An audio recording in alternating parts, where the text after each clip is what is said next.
conjunta de projetos terapêuticos, a educação permanente, intervenções no território e na saúde, de grupos populacionais de todos os ciclos de vida e da coletividade, ações intersetoriais, ações de prevenção e promoção da saúde, discussão do processo de trabalho das equipes, né, do território e reuniões de matriciamento. E aí, né, como residente, né, que a gente, como residente, acompanha, né, o processo de trabalho do NASF, só trazendo que, inicialmente, né, a residência aqui, né, de Jaboatão, não se dá da maneira que se deu do ano passado para cá, né, por conta da pandemia, teve essa mudança. Então, normalmente, né, os residentes, eles ficam responsáveis por 3 equipes, eles cobrem por 3 equipes. E como a gente ingressei ano passado, né, que a gente ingressou junto com a pandemia, né, a pandemia, né, começou no Brasil na segunda semana de residência, então mudou tudo. E aí a gente começou a acompanhar o NASF, e o NASFET, ele cobre 9 unidades. Então a gente dá, né, eu como nutricionista, residente, dou atenção a essas 9 unidades. E aí, né, a gente tem a territorialização, né, que foi um processo que a gente não fez por conta da pandemia, né, que não tinha como fazer territorialização, que é de ir na rua, contar casinha por casinha, desenhar mapa, e aí a gente não fez esse processo, né, estava suspenso aqui no programa. E aí a gente faz atendimento individual e compartilhado, atividades em grupo, né, as reuniões técnicas com as equipes, atendimento domiciliar, reuniões de matriciamento, educação popular em saúde, reuniões de preceptoria e categoria, discussão de casos, discussão de artigos científicos. Né?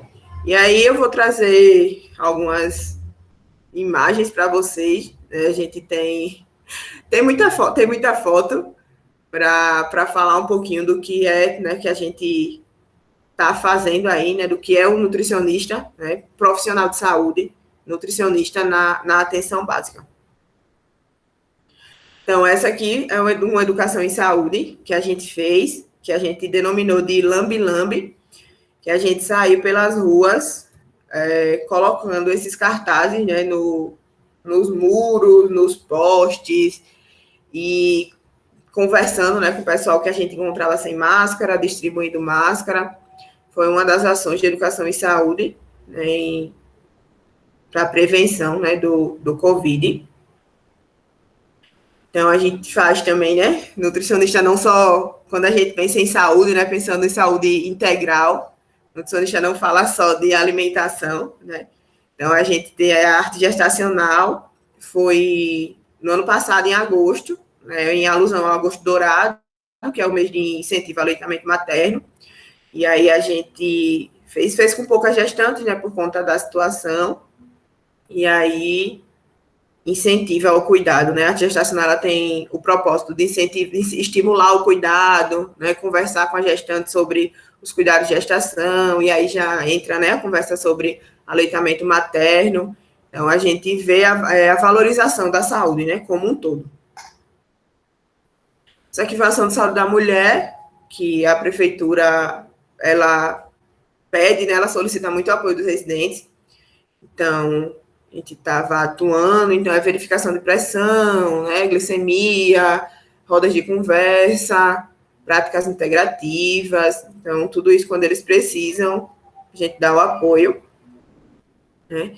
E a gente atualmente a gente está com uma horta comunitária, né, que a gente faz manutenção, né, e aí uma das nossas atividades.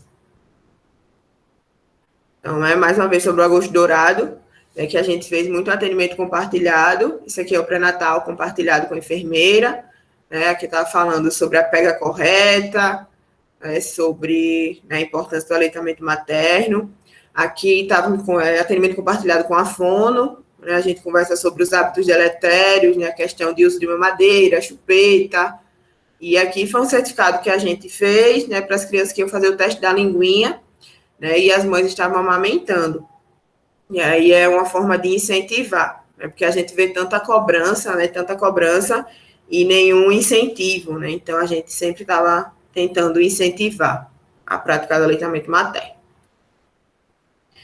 E aí, nas gestantes que participaram do pré-natal compartilhado, né, a gente conseguiu fazer o ensaio fotográfico com elas, né, e aí depois a gente entregou as fotos, né, deixou na unidade para elas pegarem, e toda aqui a gente tem toda a equipe, né, então a psicóloga da equipe era fotógrafa, a médica da unidade foi maquiadora, então a gente vê a importância do trabalho em equipe, né, e de entender que a saúde ela vai além das quatro paredes, né, de uma unidade ou de um consultório, e que a gente não só sendo como nutricionista, não vai falar só de alimento, né? A gente tem que ser, acima de tudo, profissional de saúde. Aqui, mais outra ação, né? Outubro Rosa, aqui é um dos grupos que a gente tem, e aí a gente, né, estimula a estimulação do autocuidado, e logo depois o Outubro Rosa, né, o Novembro Azul, e aí a gente sabe, né, que a presença dos homens nas unidades básicas é muito baixa, né, a procura, e aí, como os nossos grupos são 99% de mulheres, então o nosso estímulo foi de chamar as mulheres para levarem seus maridos, companheiros, namorados, vizinhos, e aí a gente conseguiu realizar uma ação legal.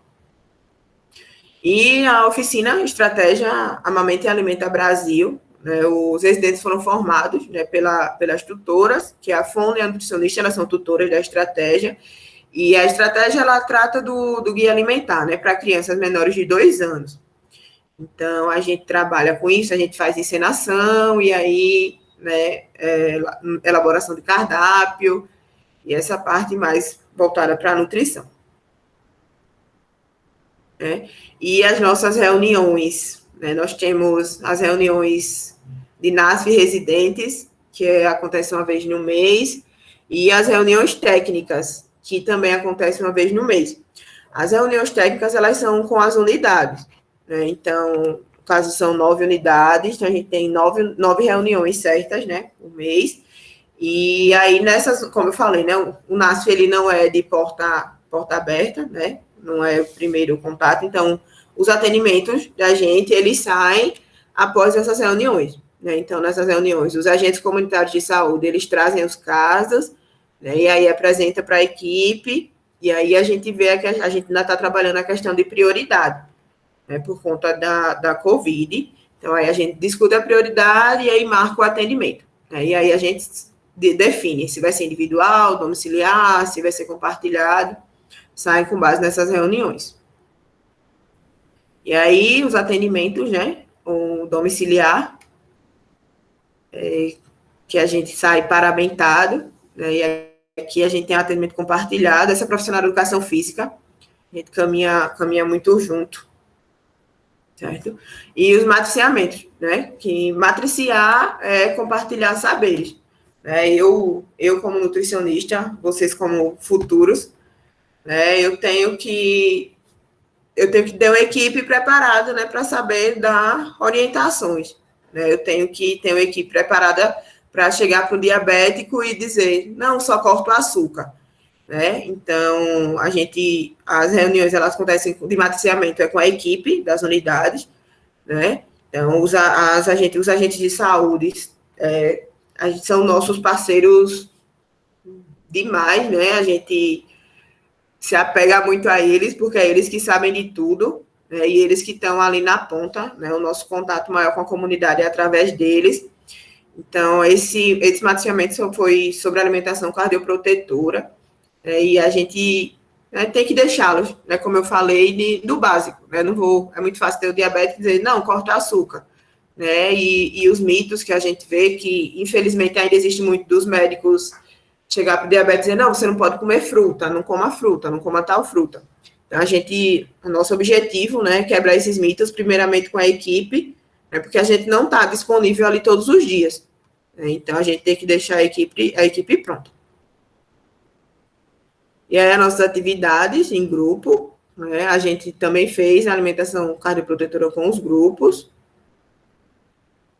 e essa foi a confraternização do ano passado, tá muita gente que no dia a equipe toda da unidade quis ir, e todos os residentes quiseram ir para a confraternização, então dá muita gente.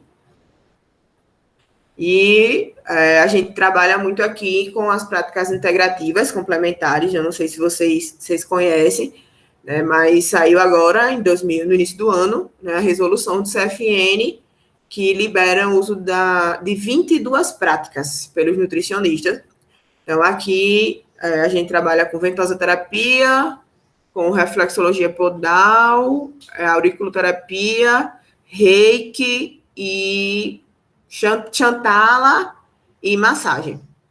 Certo? Que é um estímulo, né? As práticas integrativas, elas também são um estímulo ao autocuidado, né? São simples, né? E a gente faz em todo lugar. Ó, isso aqui é no Mirante, diziam que tem aqui, que aqui tem um morro, né? Que é o Monte dos Guararapes, e nele tem um mirante. Então a gente tá aqui, ó, sem luxo nenhum, sem nada. Então, eu digo, se quem tiver disposto a tirar a roupa, pode tirar e deitar aí que eu faço. Então, né, as nossas formações, né, precisa ter formação, né, para fazer. Então, a de Reiki, né, essa aqui é a minha preceptora, ela é nutricionista e professora de Reiki, então ela formou a turma. A de auriculoterapia, o Ministério da Saúde oferece o curso para os residentes, então a gente faz. E a de ventosa, por enquanto, só tem particular. Então, eu fiz particular, e aí tem mais algumas pessoas também que buscaram particular. Mas é algo que a gente consegue melhorar o cuidado, né, do nosso usuário, na nossa comunidade, né? Então, a gente vê resultados muito bons com as práticas integrativas. E aí, né, em tempos de pandemia, né, que tudo é online, a gente fez muita elaboração de material educativo, né, a gente faz, e esse aqui foi um especial para montar vídeos, né, de práticas corporais. E essa aqui é uma parte da equipe, né, que a gente está sempre junto. E defendam o SUS, e atenção básica não é atenção mínima. E é isso. Dúvidas, questionamentos, perguntas?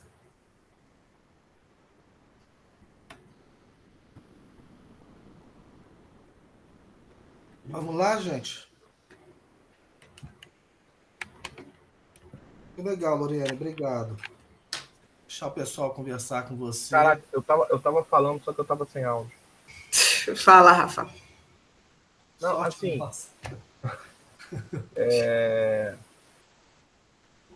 se liga. A Lori falou umas paradas importantes, né, no caso da organização da atenção básica. Eu não sei como é que tá aí em Alfenas, Marquinhos, mas, assim, poucas são as cidades que, por exemplo, conseguiram manter as equipes de ginástica. Né? Então, é uma questão importante que a gente precisa saber, porque a gente precisa discutir, precisa trazer à tona essa discussão, principalmente com essa moçada aí que tá chegando, né? Que hoje hoje não, né? Até 2019, um dos principais empregadores de nutricionista era o NASF AB, né? E a partir de 2019 surge uma resolução, que é o tal do Previne Brasil, que muda os critérios de financiamento da atenção básica. Então, vou aproveitar o gancho aqui do slide da Lori. Lori, bota lá na definição da atenção primária. Deixa eu voltar, pera. Volta aí, por favor. E aí é uma questão importante. Existem equipes de NASF em Alfenas? Rafael, voltou a ter no ano passado, nós estávamos... Quer dizer, a informação que eu tenho é de nutricionista no NASF, nós voltamos a ter no ano passado. Nós ficamos sem durante uns 5 ou 6 anos, desde o golpe. Sem nutricionista? Ou sem equipe? Nutricionista, esse eu tenho certeza, porque era um pessoal, era uma figura que eu tinha contato por causa de estágio, né? E então logo eu dei falta. Agora, eu não sei te informar ao certo, não sei se alguém aqui sabe, se nesse tempo nós ficamos sem equipe de NASF de fato ou só sem nutricionista no NASF? É isso que eu não sei te responder ao certo. Porque o que acontece? Né? Essa portaria, né, a portaria 001, ela muda a, a forma de financiamento da atenção primária. Tá? E aí houve muita crítica, né? Houve muita crítica, porque acabou com o NASF. E os caras são sacanas, eles falam, não, a gente não acabou com o NASF. Então o NASF existe.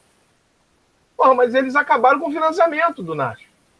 Então uma política, quando não recebe recurso, ela tende a ser extinta. Tá? Então, em várias cidades do Brasil, esse apoio matricial para a atenção primária acabou. Acabou.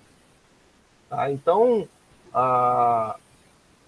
né, o Paulo está perguntando o que NES, Paulo? Talvez o Cadastro Nacional, né, CNES, Cadastro Nacional de Estabelecimentos de Saúde, a gente vê, na realidade, a gente vê os profissionais cadastrados, né? Eu não sei te informar. E aí, mas é uma consulta simples na Secretaria de Saúde. Talvez no site das Secretarias de Saúde dos municípios. Tá? Rafael, Oi. eu tenho uma dúvida. Você falou que ocorreu esse processo de mudança do financiamento do NASF, né? Porque ele foi abolido.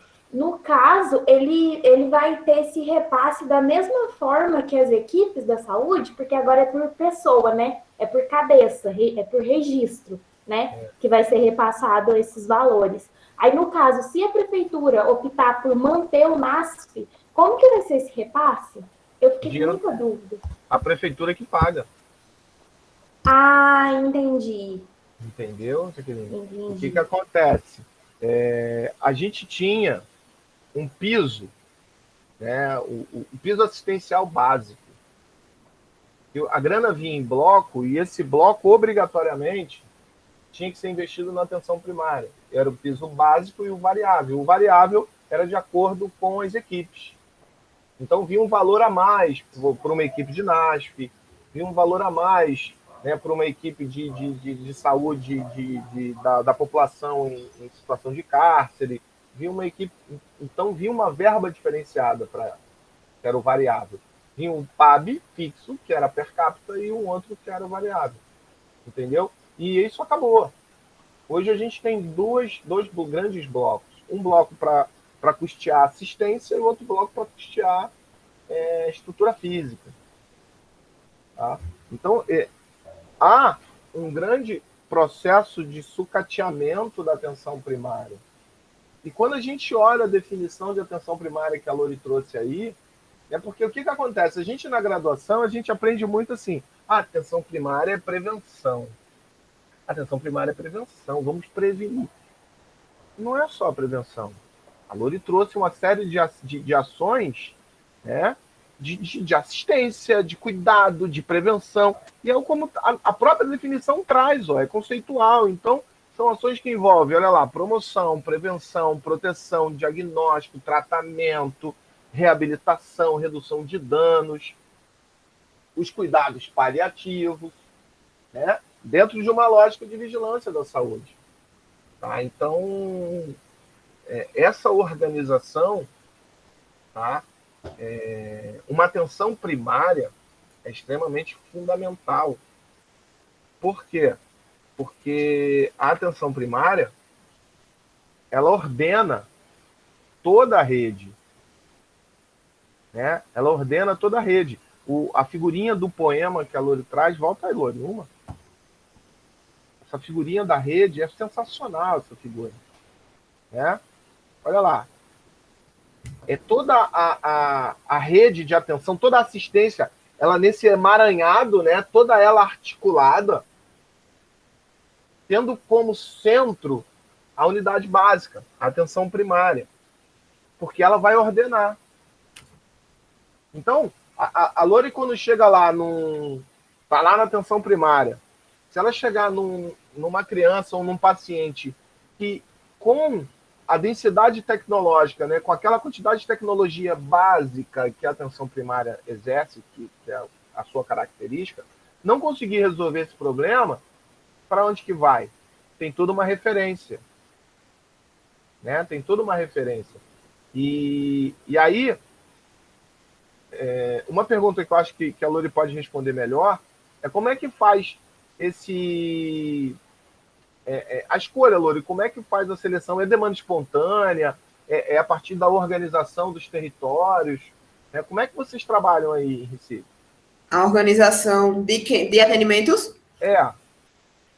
é por prioridade. Então, os casos, por exemplo, né? Eu sei que tem diabético sempre, né? Então, aí eu levo, né? A gente discute nas reuniões técnicas quem serão atendidos. Porque aí, no mês, né, a gente tem, por exemplo, 12 atendimentos individuais, 6 visitas, né? X atendimentos em grupos para serem realizados. Então, aí a gente, quando, né, bate a meta, agora a meta está dobrada, né, porque tem a nutricionista do NASF e tem eu. Então, a gente consegue atender mais gente. Mas aí é por prioridade de discussão, né? É o agente de saúde que traz para a gente. Então, aí, por exemplo, se chegar 10, né? Chega 10 casos, a gente só vai atender 5. Aí a gente sai discutindo um a um. Né? Discutir por prioridade. Né? Discutir um a um e aí tira os 5. E os outros 5 ficam para o próximo mês, né? E essa discussão é junto da equipe? Junto da equipe, né? Geralmente, a gente prefere quando está médico e enfermeiro, né? E pelo menos um agente de saúde. Né? Agora, porque está diminuído, né? A gente não está... Como as unidades são muito pequenas, a gente não tem como fazer reunião com todo mundo. Então, no geral, está sendo médico e enfermeiro e os agentes de saúde, eles já levam os casos que os agentes de saúde passaram. Né? Então, quando a unidade é um pouco maior, a gente consegue fazer com todos os agentes de saúde. E aí, cada um fala melhor, né, do seu caso e, às vezes, tem briga, né? Porque um sempre vai achar que o seu caso é mais importante que o do outro. Mas é prioridade. Então, e aí, ó, e o finalzinho, não precisa não, pode deixar aí mesmo. Quando a gente fala dessa ordenação, né, e é sensacional a gente sempre relembrar que a atenção básica não é atenção mínima, muito pelo contrário. De mínima ela não tem nada. Não tem nada, né? Ela tem pouca densidade tecnológica e uma complexidade de assistência gigantesca. Gigantesca. E, mais uma vez, a gente traz, olha, o conceito dela. Olha o trabalho, né, dessa equipe. Então, essa equipe, ela vai tanto discutir os casos, então faz toda uma discussão de casos, que é fundamental, estabelecendo prioridades e conhecendo realidade local, tá? Que é um processo de territorialização extremamente importante. E aí, já que vocês não têm uma pergunta, eu queria saber de vocês, o que vocês entendem quando a Lori falou que não conseguiu fazer a territorialização? O que vocês entendem por esse processo? O que seria uma territorialização? Né? Por que a gente territorializa? E o que seria isso? O que vocês acham?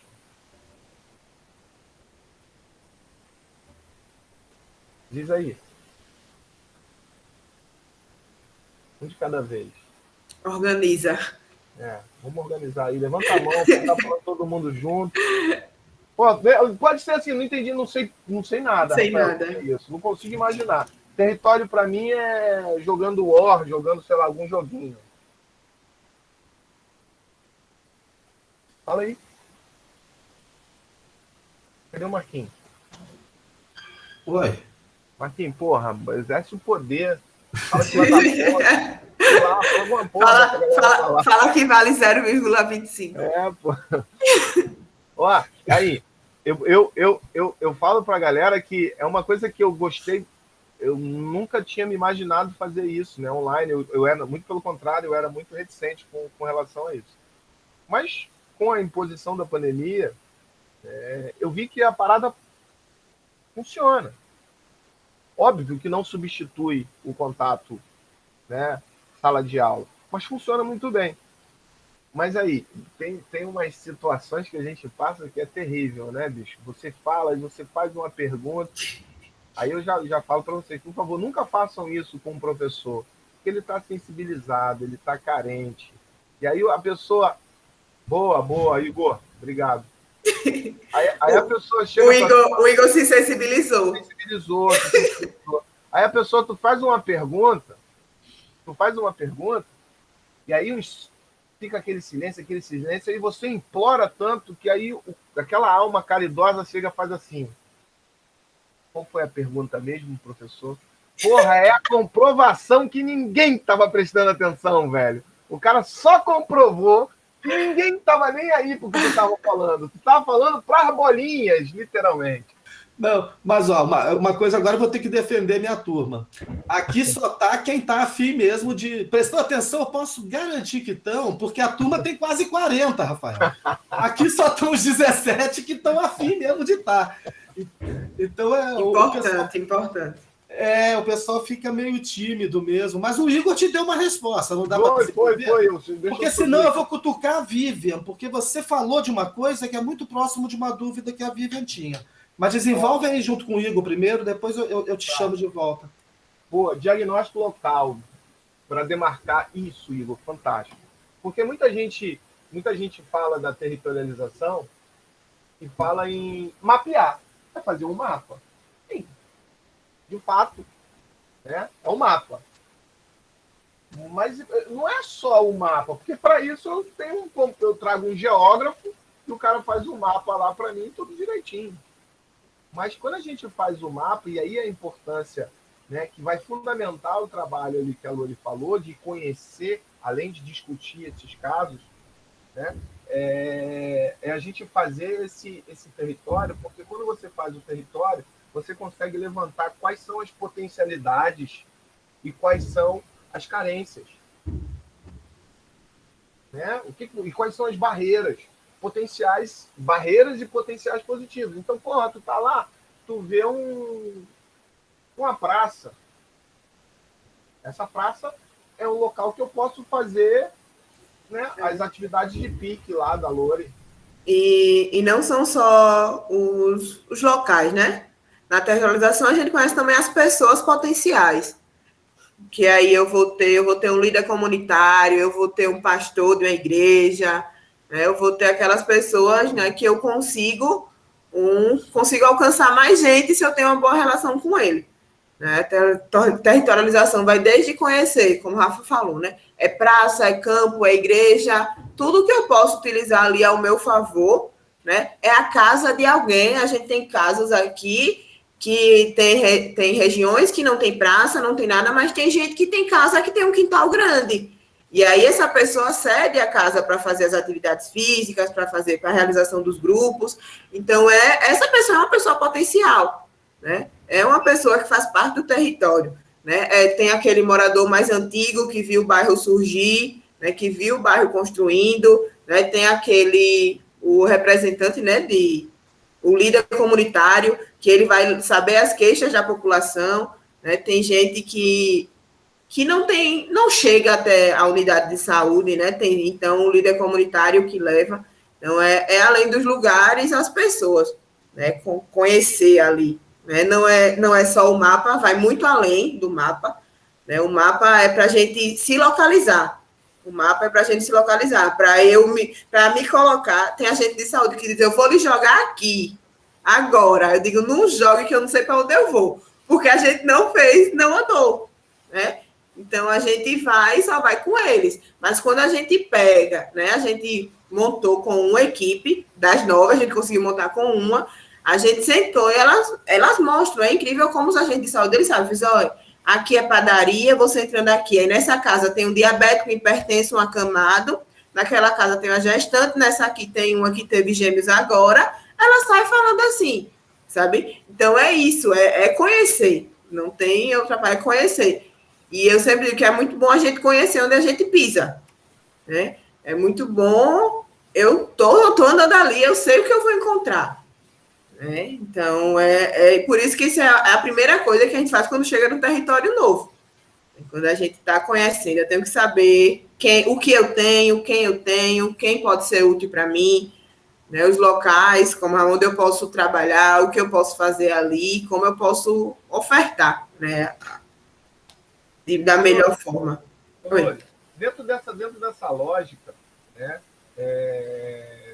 você sentiu resistência das pessoas, né, aceitarem, porque é um tratamento, o reiki. Então, por exemplo, eu lembro de você falando que a gente consegue fazer o reiki até a distância. Isso, a gente faz o reiki à distância. Então, né, mas aí o cara vai acreditar naquilo. Pô, então você está lá, né, na periferia de Recife, Cabra Macho, né, aqueles caras que têm uma cultura, né, extremamente machista.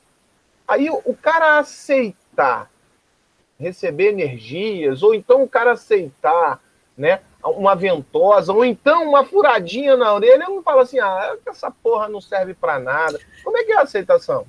Então, a gente conversa muito, né? A gente tem que estar muito convicto, a gente tem que saber muito para poder explicar. Né? E tem um relato recente que foi sexta-feira passada.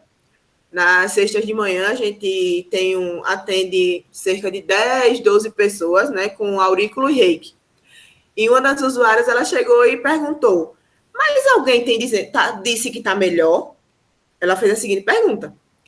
Aí eu fiz, sim, aconteceu alguma coisa? Aí ela fez, não, porque eu estou me sentindo melhor, mas eu não sei se é isso mesmo. Sabe? Legal. Ela sentiu a melhora, mas duvida da prática. E é por causa daquilo. Exatamente. E a gente esbarra, mais do que nisso, Rafa, a gente esbarra muito na questão religiosa. Porque a maioria da população da gente é evangélica.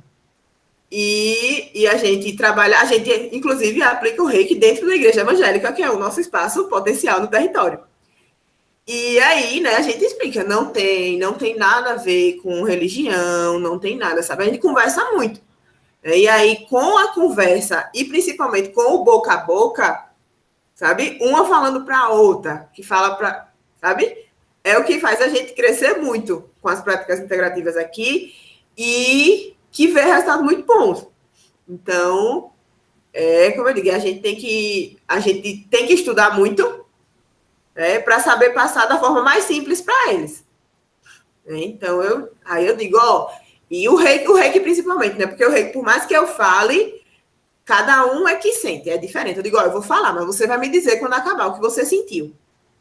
Porque cada um que sente uma coisa diferente, né? Tem choro, tem alívio, tem tranquilidade, então é muito individual, né? Mas aí, quando a gente vê, né, que a gente faz um tratamento de 10 semanas e a gente vê que ela veio a primeira vez desconfiada, mas na segunda vez ela volta, é porque ela sentiu melhora. Sabe? Porque o sono melhorou, né? Porque tem uma que diz que quando ela já aprendeu, inclusive, a meditar por conta do reiki. Diz que quando sente nervosa, bota a música relaxante, vai para o quarto e respira fundo, né? Porque são as práticas integrativas, a gente incentiva muito o autocuidado, né? A gente incentiva muito ao relaxamento, né? Ao parar, né? Ao cuidar de você, né? Porque na correria, né? E principalmente as mães, né? Que são mulheres que dona de casa e mãe, e os meninos o dia todo em casa agora, né? Os meninos dão um tempinho, não vai para a escola mais, não tem um tempo para elas. Então, né, elas são estressadas, né? E a ansiedade cresceu muito. Né? Você pegar, é todo mundo muito ansioso. Né? Então, a gente, para fortalecer as práticas integrativas, a gente é o saber, o fazer com que ela entenda, né? E o boca a boca. Então, tá funcionando, tá indo bem, né? A gente, na sexta-feira, dia de sexta-feira, em uma das unidades, a gente tinha 5 pessoas, a gente já tá com 12, e aí tem uma lista de espera, tem umas que estão recebendo alta, sabe? Então tá funcionando, né? E as agentes de saúde, às vezes, ainda pedem, né, pra gente fazer, só que aí a gente tem hora, mas tá funcionando, tá? Aqui a gente consegue trabalhar muito bem. Massa, massa. O Pablo falou ali, o Pablo perguntou, né, que se a questão da territorialização também está relacionada com a localização geográfica da unidade. O Pablo, na realidade, o que acontece? Existem algumas diretrizes, né, da atenção primária. Uma delas é a descrição da clientela, né? A gente fala a descrição da clientela e do processo de territorialização e de uma população descrita. O que seria essa população descrita? É a gente conhecer na realidade. Então, eu não penso dessa forma, né? Até porque o território ele é dinâmico. Ele é dinâmico. Então, tá aqui, né? Hoje tem tantas casas, mas daqui a pouco tem várias outras casas, porque o território cresceu. Então, mas quando você vai pensar na construção de uma unidade básica, você vê ali, né, qual vai ser a clientela, ou seja, você delimita um espaço com um número máximo de pessoas. Tá? Que aquela unidade básica, ela vai ser responsável, né? Ela vai ser a responsável pela atenção à saúde. Aqui em Maceió, tem para te dar um exemplo, aqui tem uma unidade básica que funciona muito bem, tá? Até porque ela já foi o polo de estratégia de saúde da família aqui do município, e porque a UFAL tem estágio nela, a UNCISAL tem estágio nela, e uma faculdade particular também tem. Então tem muito estagiário e a residência está lá. Então, ela funciona muito perfeitamente. E aí, para você ter uma ideia, a população descrita dela vai até uma determinada rua. Só que só pega as casas de um lado da rua. Só pega as casas de um lado. Na mesma rua, só vai até aquele lado, porque foi o limite da população. As casas nessa rua, onde é coberta, o aluguel é mais caro, porque já vai com plano de saúde, eles falam. A casa vai com plano de saúde, porque é uma unidade que funciona, e tem tudo nessa unidade, porque aí eu tenho físio, eu tenho fono, eu tenho TO, eu tenho nutricionista, eu tenho todo mundo lá na unidade funcionando. O cara não precisa chegar 4 da manhã para ser atendido. É tudo uma oferta organizada desses serviços, com visita domiciliar, tudo. Então, isso, inclusive, valorizou, né, as casas. Então, na realidade, a gente tem o planejamento de um número limite de pessoas por unidade. Ah, Rafael, e aí, qual é o certo? O certo era que nós tivéssemos outra unidade para poder fazer a cobertura também das outras famílias. Entendeu? Mas é aquilo que a gente estava falando. A gente, historicamente, a assistência à saúde no Brasil, isso é histórico, ela sempre foi centrada no modelo hospitalocêntrico. Né? É um modelo curativo, centrado na cura. A prevenção sempre ficou em segundo plano. Tá?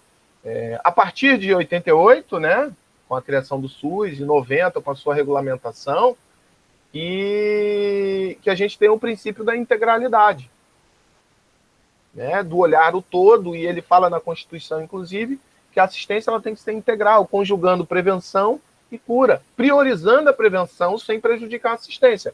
Mas eu priorizo no SUS legal, né, não real, infelizmente ainda, a gente deve priorizar a prevenção. Mas, infelizmente, a gente tem uma atenção primária muito ruim. E isso é pior nas capitais.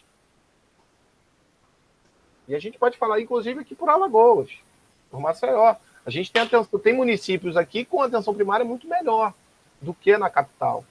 Porque a capital ela é mais hospitalocêntrica. Eu não sei como é que é a realidade de Minas, mas a capital ela é mais hospitalocêntrica ainda, né? A atenção primária fica muito aquém. E aí a gente fala que nessa lógica da rede, ó, essa figura aí que a Lori traz, essa lógica da rede, ela faz a atenção básica, ela tem que ser resolutiva. A gente fala lá, né, o Mendes fala muito isso né, que traz muito essa figura poliárquica, que a atenção primária ela tem que ser capaz de resolver em torno de 80% a 85% dos problemas de saúde. Ficando de 10 a 15 ali para média complexidade e até 5 para alta complexidade. Fala aí, Pablo. Pode falar, velho. Não precisa levantar a mão, não. Aqui... Na verdade, eu ia só completar um pouco essa parte que você falou mesmo, da pouca resolutividade nas capitais.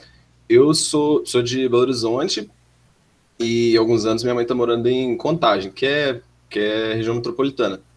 E isso eu já percebi tanto a nível de estruturas, tanto que era uma das perguntas que eu ia fazer depois, no caso das unidades de saúde que estarem localizadas em lugares que são casas, são residências que o pessoal aluga, e aí você percebe que a estrutura física assim, dispõe de pouca coisa, e muitas das vezes também de você procurar o serviço na atenção básica e por muitas vezes não conseguir atender, não conseguir ser atendido por conta do horário que você chegou às 9 da manhã e já tinha uma fila gigantesca e você meio que perdeu a esperança de ser atendido naquele dia, ou então nos níveis de encaminhamento, assim, de você procurar uma unidade e aí naquele lugar eles te encaminharem para outro lugar e se passar por um processo burocrático, entre aspas, muito grande para ter sua demanda atendida.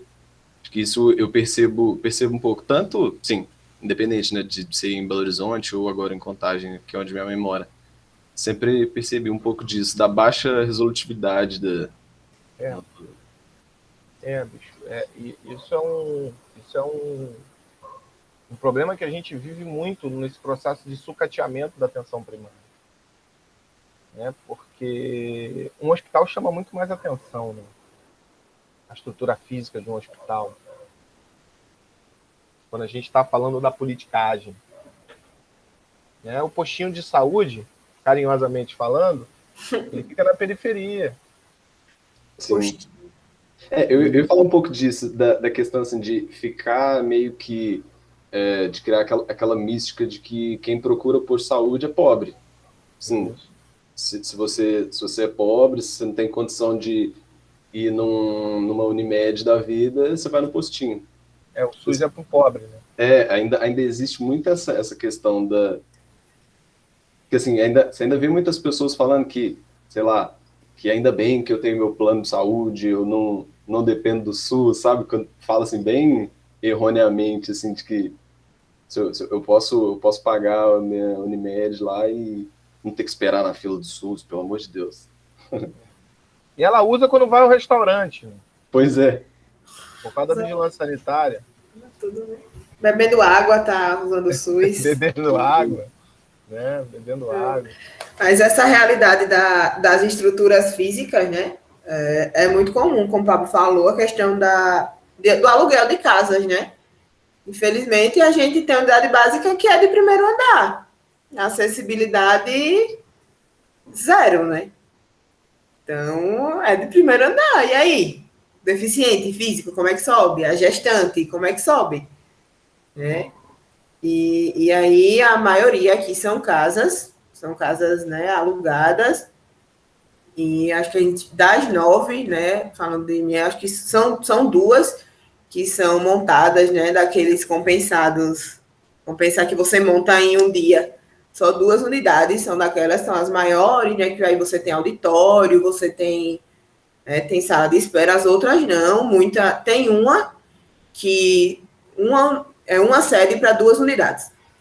E ela é minúscula, a nível de, tipo, eu estou atendendo aqui, atendendo de porta aberta, o meu usuário ele fica para fora da sala, de tão pequena que ela é, para manter o distanciamento, né? Então, é nesse nível. E são 2 unidades, funcionando em uma estrutura dessa. Então, a gente vê, né? Aí, como o Rafa falou, o investimento. Né? Então, você vê os hospitais sendo construídos e a atenção básica ali deixada de lado, né? Onde a gente conseguiria resolver tantos problemas. Né? Não deixar os problemas chegarem. Ó, a minha Jaqueline falou, outro problema que vejo aqui na minha cidade é não, falta de cumprimento de carga horária, né? E a Vivian falou que a galera despreza muito, mas mal sabe que tudo que o SUS faz e tem. Exatamente. Então, imagina se não existisse o SUS agora nesse período de pandemia. De pandemia, né? Então você pensa o seguinte, eu estava discutindo isso hoje, quantas pessoas, comparando, né, com alguns sistemas de saúde pelo mundo, quantas pessoas, né, estão com dívidas milionárias, quantos norte-americanos estão com dívidas milionárias, né, por conta da Covid, que tiveram que se internar.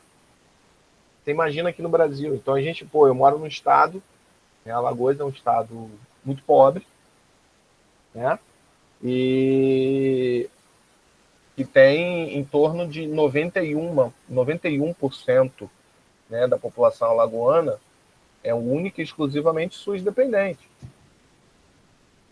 Para onde que é essa galera? Né? E existe uma corrente, galera, muito forte de acabar com o processo de universalidade do SUS. Isso era uma das bandeiras, por exemplo, do ex-ministro Mandetta. E ele não falava isso entre linhas, não dava a entender isso. Ele dizia isso explicitamente. Graças a Deus, e eu espero que tenha sido de coração, que a pandemia tenha feito ele mudar de ideia. Que a sua gestão durante a pandemia foi coerente. A gente, né, tem que falar o certo. Mas antes da pandemia, ele era um defensor ferrenho de acabar com a universalidade e criar planos de saúde populares. Até porque quem financiou a campanha dele, ele já foi presidente da Associação dos Planos de Saúde do Brasil. Então ele tem uma ligação muito forte com esse empresariado aí, com essa área. Mas se liga só, quando a gente fala lá dessa organização, né, e dessa resolutividade, olha os reflexos, cara. O que acontece? Eu tenho que ter uma atenção primária resolutiva. E aí eu preciso que a atenção primária resolva 80%, 85% dos problemas. Porra, mas a minha atenção primária é de primeiro andar. Só funciona no primeiro andar. Várias pessoas não conseguem ser atendidas. Eu tenho atenção primária que não tem água. Quando chove, chove mais dentro do que fora. Sem contar o problema, né, da questão profissional, que é uma questão de fórum íntimo. Os profissionais não cumprem carga horária. E aí o médico nunca vai. E a falta de médico, né? A carência de profissionais. Eu tenho cidades em Alagoas que não tem médico. O único médico que tinha era o médico do Mais Médico. Quando acabou o programa, fiquei sem médico. Não tenho médico. Né? E aí, olha só, já fala, Fernanda, se liga só. Aí, a resolutividade, que era para ser 80, 85, está em 15. Está em 15. Para onde que essa galera vai? Pô, essa galera vai para o secundário, ele vai para a média complexidade. Ou então ele vai para a alta complexidade. Então, por exemplo, e isso, muita gente fala assim, porque o povo é ignorante, não sabe para onde vai. Não, o povo é inteligente, velho. O povo é inteligente, porque ele sabe que se ele for para a unidade básica, para o posto ali do bairro dele, o profissional não está, ou então não está atendendo, ou falta insumo, ou falta isso, ou falta aquilo. Aí o cara vai aonde ele tem certeza que vai ser atendido, o cara vai no hospital geral. Um hospital de alta complexidade, porque ele está com mal-estar.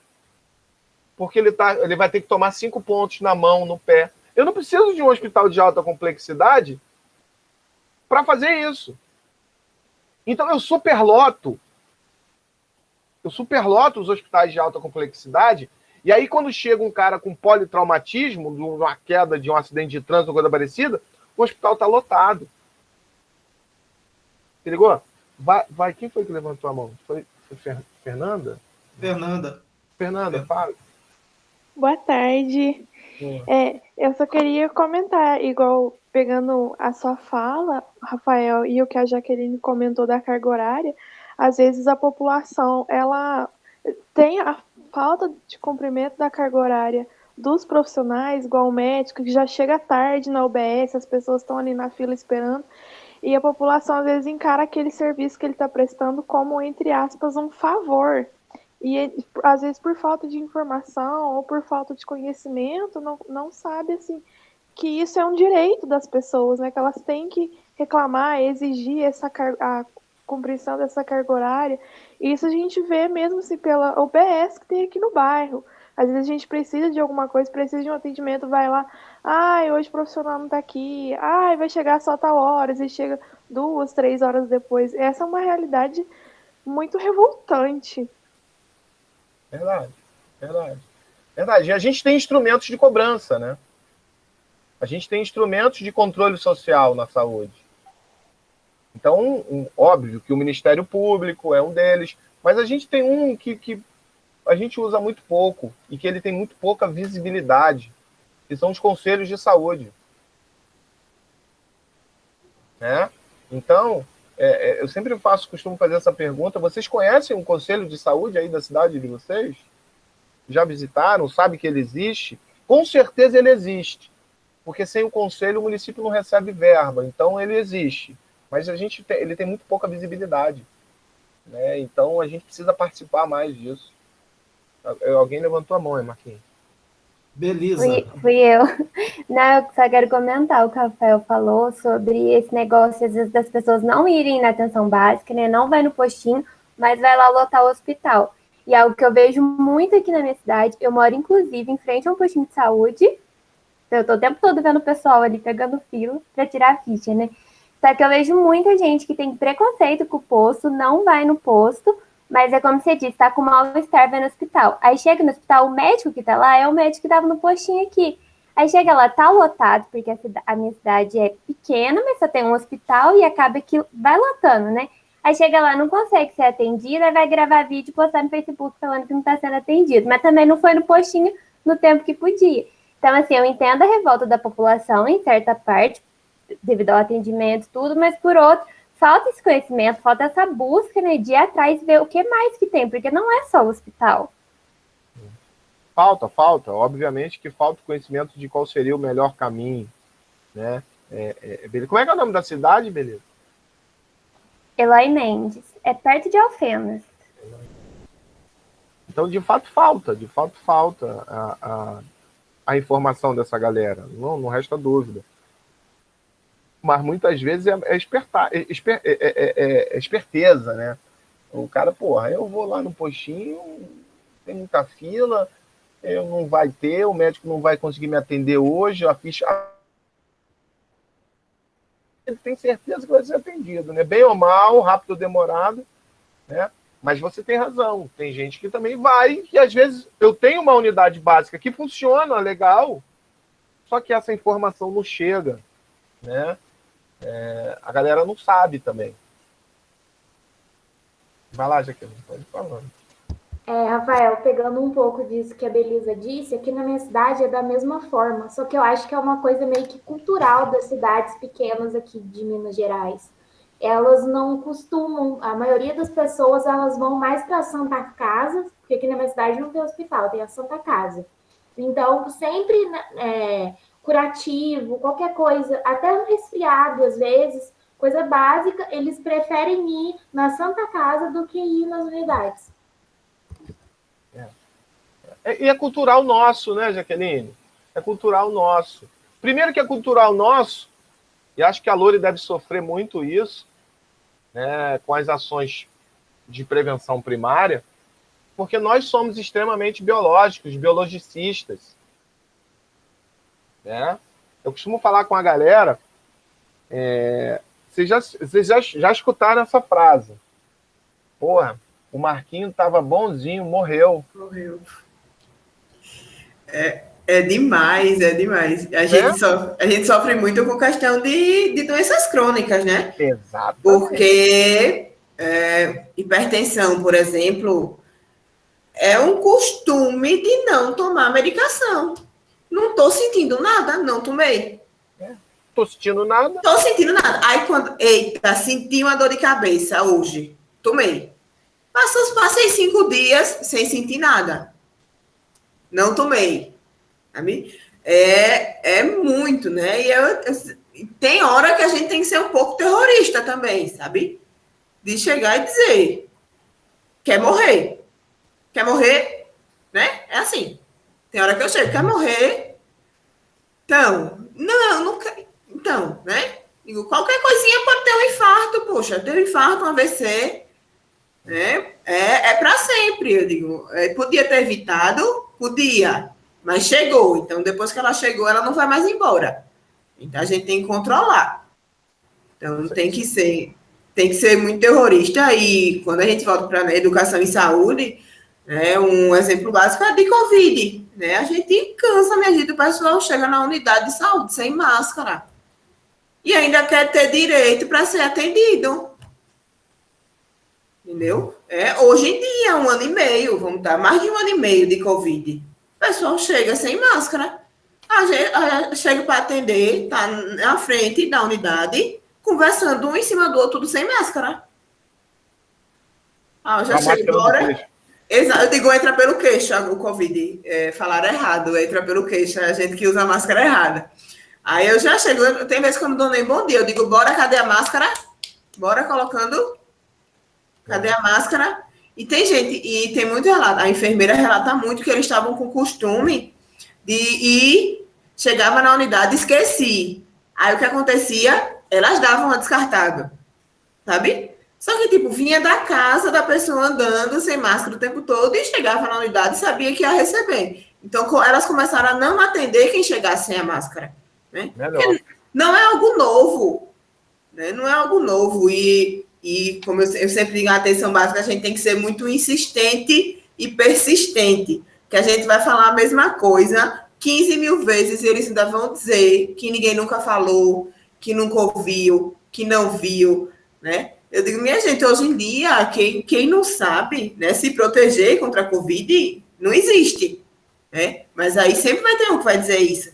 Teve um que disse, no dia da ação que a gente fez, do Lambi Lambi, teve um que fez, ninguém nunca conversou assim comigo, ninguém nunca me disse isso. Então, a gente tem que ser muito insistente e persistente, né? Principalmente quando a questão é educação e saúde, de estar ali, de estar perto da população, tem que ser ali, ó. Falei hoje, tanto é que muitas vezes, né, e a gente como residente, a gente tem muito gás, né, a gente quer fazer muita coisa, quer mudar muita coisa. Aí, às vezes, a gente chega com a proposta, né, para a unidade, né, aí a médica olha assim, eu já tentei fazer isso, sabe? Mas a gente faz, não, a gente quer tentar. Sempre foi assim. Eles não vão ouvir vocês, não. Tem médica que fala, eles não vão ouvir vocês, não. Mas a gente vai tentar. E aí, né, tem as agentes comunitárias parceiras que diz, bora, vamos, eu vou com vocês, eu vou. Então, a gente faz. Né? Porque tem coisa que a médica mesmo diz, não vou fazer mais, sabe? Já cansei. E a gente não pode cansar assim. A gente tem que ser incansável nesse quesito, né? Porque tá todo mundo cansado, né, de falar do Covid, né? Eu falo Covid porque é algo que está muito, muito em alta ainda, mas é com relação a tudo. Ô, Lore, e o que tu tá falando, cara, isso é muito legal e o Igor toca nisso, né? As meninas, a Belisa falou ali, pô, a Belisa, pior que é verdade, cara. Eu não sei também não, Belisa, se é engraçado ou triste. Na realidade, é tragicômico, né? É tragicômico. Mas o que você está falando é uma diretriz importantíssima, galera, da organização da atenção primária, que é o cuidado centrado na pessoa. Né? E a longitudinalidade do cuidado. Olha o nome que bonito, né? Longitudinalidade do cuidado e o cuidado centrado na pessoa. Esse cuidado ele tem que ser longitudinal e centrado no indivíduo. E como é que a gente consegue fazer esse cuidado centrado no indivíduo? Territorializando, conhecendo a realidade local, né? Estando em contato com essa galera que, porra, é fundamental, né? Que são os agentes comunitários. Tá? Porque senão a gente fica na lógica da cura pela cura. Eu falo isso para vocês, olha, vocês vão prescrever uma dieta isso é um fato, isso aconteceu numa visita domiciliar minha com os estudantes. As meninas prescreveram um senhor, 70 e alguma coisa de anos, hipertenso, diabético. Aí as meninas prescreveram a dieta, tudo bonitinho, tudo calculadinho, do jeito que o Marquinhos ensina para vocês, né, calculando todos os micro e macronutrientes, né, Marquinhos? Usando todos os seus conhecimentos de bioquímica, o Marquinhos vai lá e faz isso. Não é assim?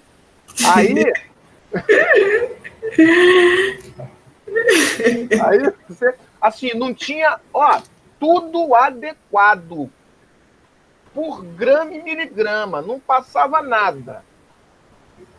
Isso, seguindo tudo. Tudo lindo. Deram pro coroa. Aí, num dia, a gente fazendo visita domiciliar, chegamos no café da manhã, eram umas 9 horas, ele morava com a filha, né, e 2 netas. O velho estava agarrado num pratão de cuscuz. Vocês sabem o que é cuscuz, né? Não sabem? Sabem? Não? Falar mal de cuscuz e falar que não sabe o que é cuscuz é uma ofensa ao nordestino, hein? Opa! A maioria aqui não conhece. A maioria aqui... Cuscuz é aquele amarelo, flocão de milho. Feito. Boa. Né? Porque, por exemplo, em Minas, no Rio, cuscuz é aquele de branco, né? É o mungunzá, Lore. Eita, não, cuscuz é não, mungunzá não. Mungunzá é canjica. No Rio, cuscuz é a goma com coco tal que faz um doce. É diferente. Não, para de falar, cara. Tô salivando aqui. Boa, Danilo. Ó, aí se liga. O coroa tava agarrado nesse cuscuz com aquela raspa, aquele fundo de panela de carne de sol, cheio de gordura, cebola, aquela carne de sol, né? Ponta de agulha, né? Com aquele fundo de panela bem molhadinho. Ó, salivei também, Danilo. O coroa agarrado tomando café da manhã. Esse era o café da manhã. As meninas, quando viram, olharam para mim e falaram assim: professor, não foi a gente que prescreveu isso não, hein? Repara a importância da longitudinalidade do cuidado. De que adiantou a dieta toda linda, maravilhosa, fundamentada nas bioquímicas e nas DRIs do mundo afora? Enfeitou a geladeira. Enfeitou a geladeira. Né? E aí eu falei: seu fulano, esse café da manhã aí tá bonito, hein? Aí ele: é só hoje, doutor?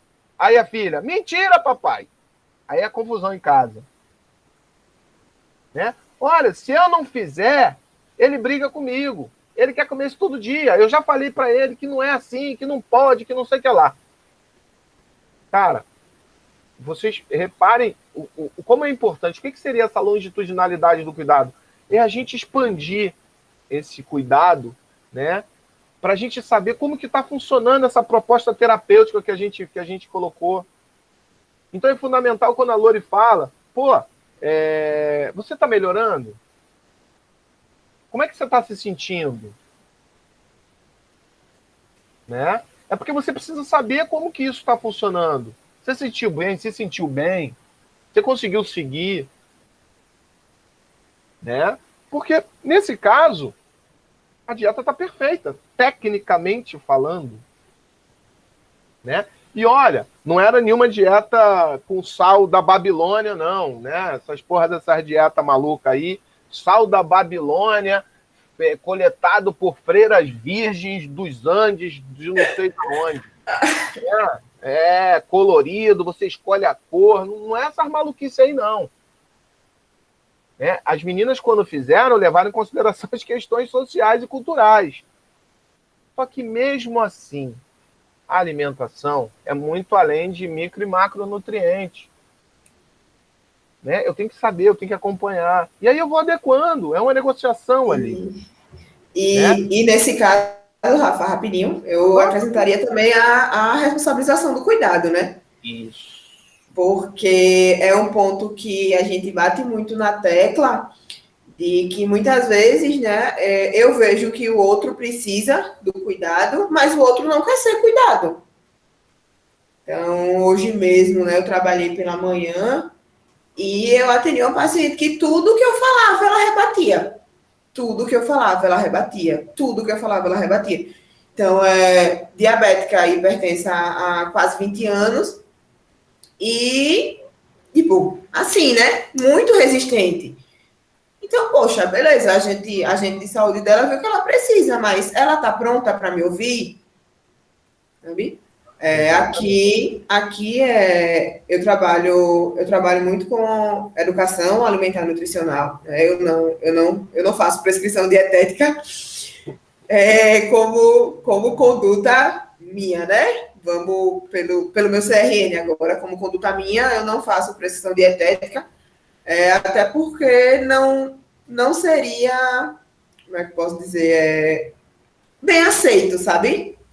Porque é muito instável, a população muito pobre, sabe? E assim, a gente tem conseguido evoluir muito bem apenas com orientações e principalmente com responsabilidade do cuidado, né? A gente tem os grupos, né, da gente, que a gente já está fazendo o desmame, porque a gente vai sair, e aí o NASF ele não consegue dar conta, né? E a gente sempre bate na tecla, nós não somos, tipo, eu não quero que você me diga que você segue alimentação saudável só aqui, né? Eu quero que você aprenda. Então, a gente trabalha muito a questão, vocês querem conversar sobre o quê? Porque uma coisa é eu querer falar algo, outra coisa é eles terem algumas dúvidas, né? E a gente encontra muitos mitos, né? Muitas coisas que a gente tem que desmistificar, mas responsabilizar, né? O usuário, o paciente, a comunidade, né? Que eles, né, têm que estar envolvidos no cuidado deles, né?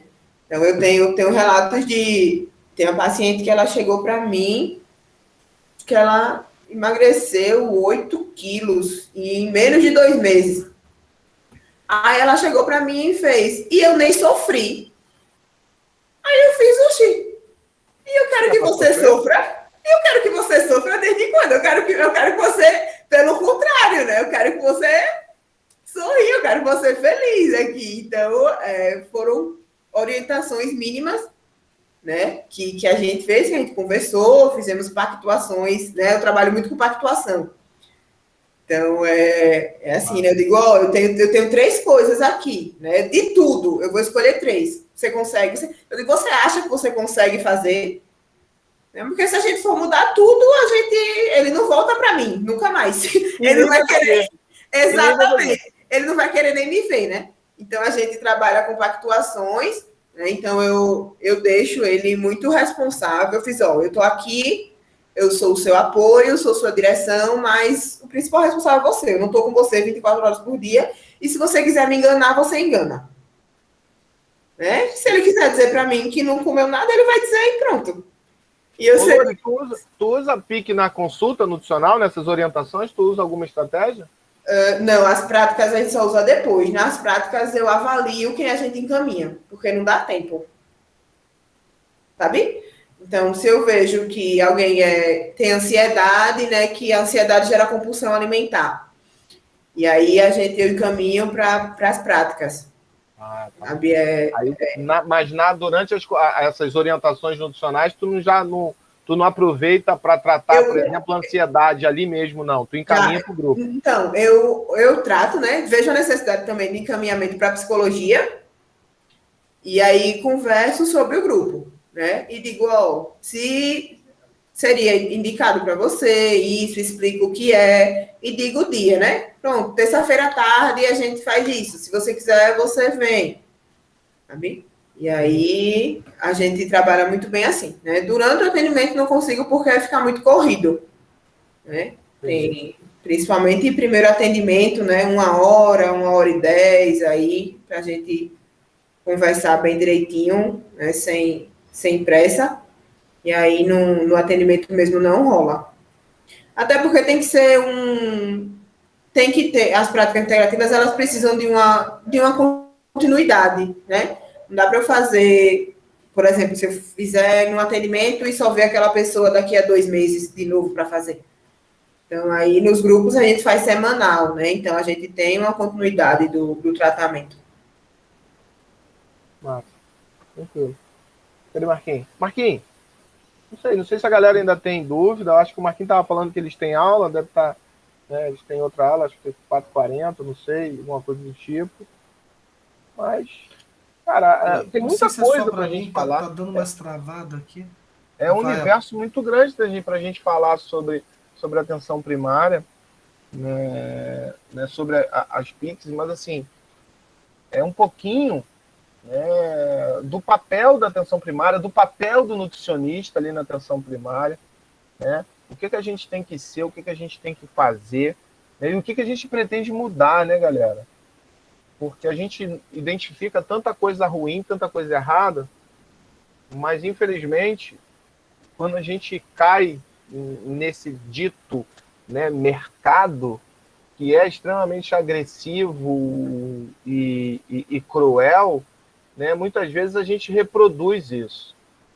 Então, a conversa é que sejamos a diferença, né? A diferença, né? É remar contra a maré, muitas vezes, mas saber o que você defende. Temos que ter resistência. Saber no que você acredita e saber que vai ser doloroso, mas é o que você acredita.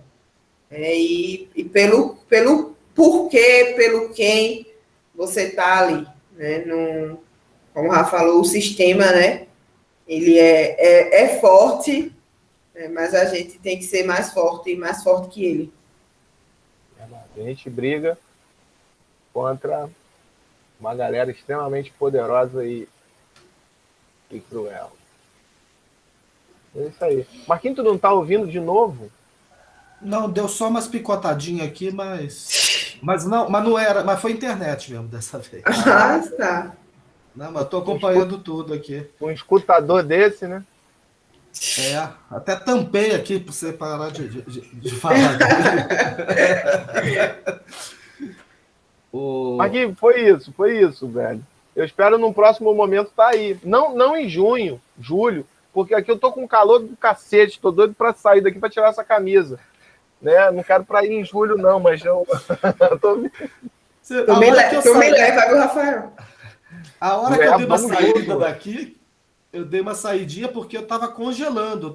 Fui botar meia, calça de lã, casaco, porque o negócio tava ficando muito feio já aqui. Não quero não.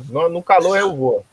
Deixa eu abusar de vocês dois só de uma coisinha. É porque foi uma dúvida da Viva, e embora ela tenha participado, é que ela não reforçou. E é uma coisa que eu gosto de perguntar sempre para o pessoal que vocês que estudam mais essa parte, vivenciam mais, né? Qual é a diferença entre a atenção primária e a atenção básica? Nenhuma. É similar, são termos similares. Na realidade, até 2019 eram termos equivalentes. E aí, na última portaria aí, eles acabaram com o termo atenção básica. O correto agora é falar atenção primária. Então, a atenção primária seria a evolução histórica sob o ponto de vista terminológico, mas sem mudança conceitual. Exato. Não tem. Certo. São termos equivalentes. Tá ótimo. São termos equivalentes. E a Vivian deve ter ficado com vergonha, achando que isso era muito básico, mas não é. Porque eu também. Mas é uma dúvida muito constante. Mas aí, nesse caso, são abordagens diferentes de acordo com os países, né? Mesmo que o termo seja o mesmo. Porque eu já vi alguns artigos, por exemplo, nos Estados Unidos, que trata essa questão da atenção primária à saúde de um jeito bem diferente do nosso, diferente no sentido das políticas, das propostas e tal. Não sei se faz sentido. Eu não, para falar a verdade, Pablo, né, a organização e o que se entende por atenção primária ou básica, né, em outros países, eu não sei até onde eles consideram. Né, eu não acredito que isso seja um termo universal, né? Ó, atenção básica é isso, né? Então eu acho a lógica que a gente divide em média, em baixa, média e alta complexidade é a quantidade de densidade tecnológica que tu usa, entendeu? Então, se eu uso pouca densidade tecnológica para resolver um problema, eu falo que ali é atenção primária. Se eu uso média complexidade secundária, alta complexidade terciária. Então, isso, na realidade, o que acontece, Igor? O modelo cubano, e aí tem um filme que é sensacional, ó. Não sei se vocês já assistiram, é esse aí, Sico. É um filme do Michael Moore. É o mesmo? O Michael Moore tem alguns que são sensacionais. Esse é sensacional, o Fahrenheit 11 de setembro é sensacional. Né? Mas o Sico, o Michael Moore, que é um cineasta norte-americano, ele compara os sistemas de saúde norte-americano, canadense, francês, inglês e cubano. Ele faz essa comparação. Cara, assista. Assista, é sensacional. Tem no YouTube. Se eu não me engano, só um adendo aí, não sei como é que tá hoje, mas a Valerinha podia passar isso aí, e o Cinético também, Marquinhos, gostava de passar esse documentário aí. Ela passava? A Valéria passava? Também, Já passou, bom, pelo menos a minha turma, né? Essa turma, muitos anos depois da minha, mas ela passava, e o Cinético, que é um professor de epidemiologia aqui, também passava no primeiro período. Cara, o Chico é sensacional. É sensacional. É muito bom. É legal de assistir. É impactante o filme.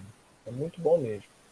E aí a gente conhece mais ou menos como é que é, porque o que ele faz essa comparação? O sistema norte-americano não é um sistema universal. E esses outros sistemas são universais. O canadense, o inglês, o francês e o cubano. Né? E a questão da referência de Cuba... Quem foi que falou de Cuba? Foi o Igor. O Igor. A questão de Cuba, Igor, que a Cuba, ela faz exatamente isso que a gente estava falando. Ela tem uma grande resolutividade na atenção primária. A atenção primária como principal porta de entrada e resolutiva. Porque é um país que vive um embargo econômico, então os caras não podiam gastar muito dinheiro com saúde. Então o que eles fazem? Bicho, vamos prevenir, porra. Então a estratégia de Cuba é uma estratégia de médico de família. Médico de família. Que a experiência da estratégia de saúde da família no Brasil, a origem dela, foi na cidade carioca, que copiou o modelo cubano de médico da família, que foi Niterói.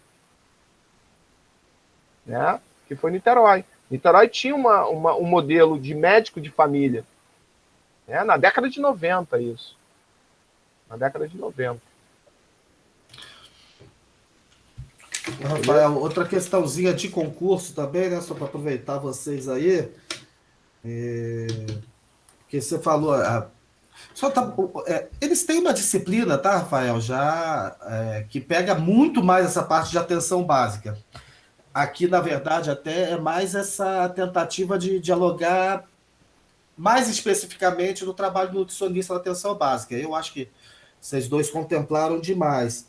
Mas eles têm lá toda a base de SUS em outra disciplina, que é a Cristina que dá, que é uma professora também muito bacana. Mas aí eu fiquei lembrando aqui, quando você estava falando, acho que alguém te perguntou, dessa universalização de conceito de atenção primária, em termos de mundo. Mal ou bem, você tem um acordo que é o relatório da Alma-Ata, que aí, mal ou bem, isso definiu um chão, para vários países. Então, você vai ver semelhanças nessa atenção primária ou básica, agora no Brasil primária, em vários lugares. Sim, mas lógico que a soberania, com a característica de cada país para o seu sistema. Mas só porque o Pablo perguntou se haveria alguma coisa que norteia para... Há uma ata, né? Tem. Há uma ata. É uma ata. Mas não sei falar se é a mesma definição que a gente tem, né, que a gente entende. A base é uma ata, que era atenção primária para todo mundo, até dormir, alguma coisa do tipo, né, que é uma reunião histórica com relação à atenção básica. Qual o ano da Alma Ata? 79? Por aí, 73? não lembro não de cabeça. Década de 70, né? É. Demora. Ué, gente, e aí? Acho que, pô, recado, assim, 7, eu 8. achei... 7 e 8. 7, 8? 7, 8. Essa também é questão de... Outro dia eu estava olhando uma questão de concurso, Rafael, perguntava o número da lei da Pinã, cara. Eu vi essa porra. Você viu, cara? Que porra, é ridículo. muita maldade, cara. Horrível. É terrível, né? Olha, eu acho assim que foi muito contemplado, né? Rafael, o monstro aí, já tá um senhor com a cabeça branca de SUS já. Então, já contribuiu demais. É caspa. É talco. Assim, achei assim, principalmente assim, quando a Luriene começa a mostrar as estratégias que ela usa atuando em atenção básica, é fantástica assim, a capacidade, né, criativa, né, de lançar diversos instrumentos. Achei muito bom. E assim, e a turma? Caramba, e a pactuação, Marquinhos? E a pactuação? Você pactuar com o cara. É do cacete isso que a Luri fala. Muito legal. Até eu recomendo. Teve a Daniela Sartorelli fez o mestrado dela um pouco nessa linha, já faz uns 15 anos, talvez valha a pena. Ela trabalhou uns negócios muito doidos. Ela fazia um pacto, mas embora não fosse usada essa palavra na época, ela negociava Coca-Cola com azeite com o cara. Quanto tu gasta de Coca-Cola? Ela ia em cima do gasto da pessoa. Aí, quando ela puxava os gastos, aí ela mostrava, olha aqui, ó, se tu tomar, né, 2 Coca-Cola a menos por mês, dá para você usar um pouquinho de azeite. Aí quebrava as pernas. E a gente encontra muito isso, né? E a alimentação saudável é cara, e a gente bate muito. Eu digo, a gente com R$1 de pão, vocês estão comprando quantos pães hoje em dia? Se você comprar a macaxeira, né? Macaxeira, aipim, mandioca, eu não sei como fala aí. Então, aqui é mandioca. Então, né? Eu digo, com quantos quilos você compra, né? Quando você for comer, uma família não vai comer, né? Uma família de 4, 5 pessoas, se for comer só o pão ali, né? O macarrão instantâneo é a mesma coisa. Você diz que é barato, né? Você compra um por R$1. Não tá assim, de base, né? Tem gente que não come só um. Você comprar um pacote de macarrão, compra a sua família toda. Então, são coisas, pra gente é simples, né? Mas quando eu falo, elas param assim. Aí, olha, eu nunca tinha pensado nisso, sabe? Porque a gente acha que pra gente é muito trivial, muito de dia a dia, né? E faz muita diferença ali. A gente falar, e principalmente falar de uma maneira que elas entendam, né? Não ser muito...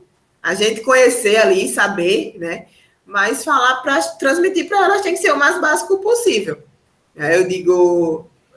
no início eu tinha muito receio, né, de perguntar sobre a questão se sabia ler, né, porque é algo que influencia totalmente na minha conduta. E hoje em dia não, já pergunto, sabe ler, né? Sabe ler, estudou até que série, entende, né? Então a gente tem que estar muito envolvido aí no lúdico, né? Não só para crianças, né? Vai para os adultos também, né, para o lúdico, para o desenho, para tudo, e tá ali muito, muito disposto, né? E como o Marcos fala, a gente tem muitas estratégias, né? Se a gente for parar para pesquisar estratégias de educação alimentar e nutricional, né? A gente encontra muitas, e no nada surgem ideias, e aí, né, quando você tem uma equipe boa, lembrando sempre que a gente não consegue fazer nada sozinho, né, a importância de uma equipe, né, dentro da unidade, principalmente dos agentes comunitários. São minhas pernas, meus braços, e ali, e tem que, sabe, tem os que são mais difíceis, né, infelizmente, como residente, a gente ainda encontra profissionais que não aceitam muito bem o residente na unidade, né? Olha de cara feia, acha que é para fiscalizar, mas a maioria, né, sabe que a gente está ali para somar, né, e sabe que não conseguiria realizar 80% a 90% se não fosse a gente ali naquele momento. Então, quando a gente fala a nível de grupos, a nível de atendimentos individuais, de atendimentos compartilhados, a nível de roda de conversa, de matriciamento, então a gente ficar sempre em movimento, né? Ô, Loriane, então, até você tem alguma coisa escrita sobre essas diversas estratégias, ou depois poderia me indicar alguma leitura com essa coisa mesmo, né? O lambe-lambe, a arte gestacional, quer dizer, essas atividades, isso você já registrou, escreveu algum texto disso que pudesse nos passar, ou indicar alguma Não, coisa? a gente está querendo escrever, né? Que eu sempre digo, a gente faz tanta coisa e a gente sempre deu muito com a questão de, não, a gente não está fazendo nada, não está fazendo nada. E quando a gente começa a pegar as fotos, a gente fez muita coisa. Né? Se a gente for destrinchar, dá um livro com essas ações. Né? Então, você faz alguma monografia no final da residência? A gente faz o TCR. Então depois, o trabalho se puder mandar para a gente, tenho certeza que vai ser um material legal. O trabalho de conclusão de residência, certo? Aí eu vou... Joia. Manda para a gente, sabe o tema, né? Aí a gente escolhe um tema, né, que já está... Aí saem vários, né? Cada um escreve um, então na turma saem 40 aí. Tá. Não vai ter ninguém que vai consolidar essas... Não, mas é uma ideia, né? É uma ideia aí. Tá. Pode surgir. Já anotei aqui. Tá certo. Bom, assim, além de agradecer vocês dois e elogiar o trabalho de vocês, né, Rafael, a gente já se elogia há muitos anos, mas, Loriane, fiquei assim, realmente impressionado assim, como que é possível, né, fazer legal, fazer diferente, né? E acho que a motivação, né? Eu sempre tento falar isso para estudantes, né? Eu acho que se você acreditar e se motivar, a coisa fica legal. Não tem como ficar ruim, né? Jogador de futebol fica ruim quando eles enjoam de dinheiro, eles não têm mais motivação, não tem mais nenhum desafio, né? Então a gente está sempre pobre. Agora, tá. A gente vai fazer uma. Mas, sabe o que eu queria falar? Um outro elogio também que é importante aqui para a turma. Parabéns, a turma hoje foi bem mais participativa. Então, não sei se foi porque o Rafael e a Loriene conseguiram isso, né? Se for, ainda eu vou ter que ir lá trazer vocês sempre, Mas... É só chamar. Foi meu apelo, Marquinhos. Eles ficaram o Rafael apelou, só faltou ficar de apelei, joelho. Emocionado. Psicológico, pô. Entrei na mente. Emocionado demais. Pronto. Então acho que eu vou usar mesmo assim, quando o pessoal começar a ficar muito quieto nos próximos, aí eu vou falar, lembra o que o Rafael disse? Né? Sensibiliza aí, gente. Cheguei no psicológico, pô. Mexendo no psicológico da galera. Você viu que o pessoal nem abriu câmera, né? Porque tava todo mundo chorando com o teu pedido. Mas o Pablo tá perguntando da Livre de Boteco. A próxima que tiver, aí a gente divulga aí pra turma. Bora fazer?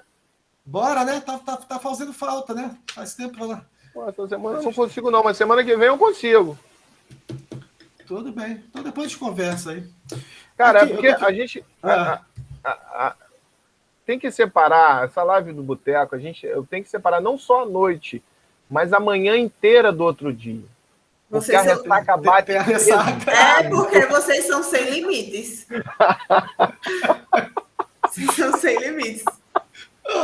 Quem tá pedindo live é porque não ficou ainda 3 horas, 4 horas antes da live. Não, Lori, eu fecho a live, aí o Marquinho cria no Zoom, ele quer continuar conversando, eu não aguento mais, pô.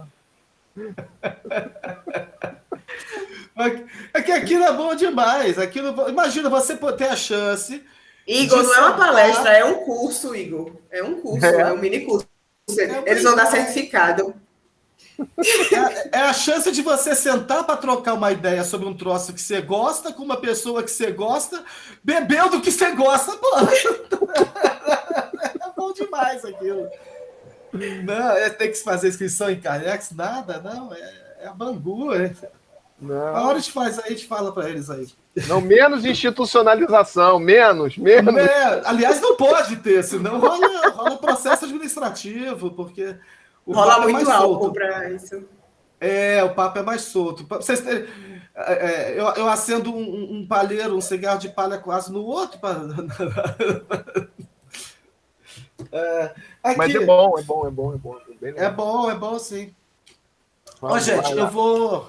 Vai. Se a Loriene e Rafael não tiverem mais nada a dizer, eu vou ficar aqui só esperando o último sair para eu poder sair também. Eu estou por encerrada a sessão, agradecendo demais a todas e a todos. Só agradecer. Valeu. Pelo convite, dizer que estou à disposição aí. Rafa sabe. Manda o certificado para ela, que ela precisa ter horas. Manda o meu certificado. Me cobra, viu, Loriene? Manda o meu certificado. E agradecer a turma também, né? Participou bem. E é isso, qualquer coisa aí estou à disposição. Pô, a galera, quem quiser seguir lá no Instagram, tem bota aí, Rafael, bota aí. Deixa eu parar de gravar isso aqui, peraí, manda aí. Segue lá no Instagram, tem sempre as dicasinhas lá.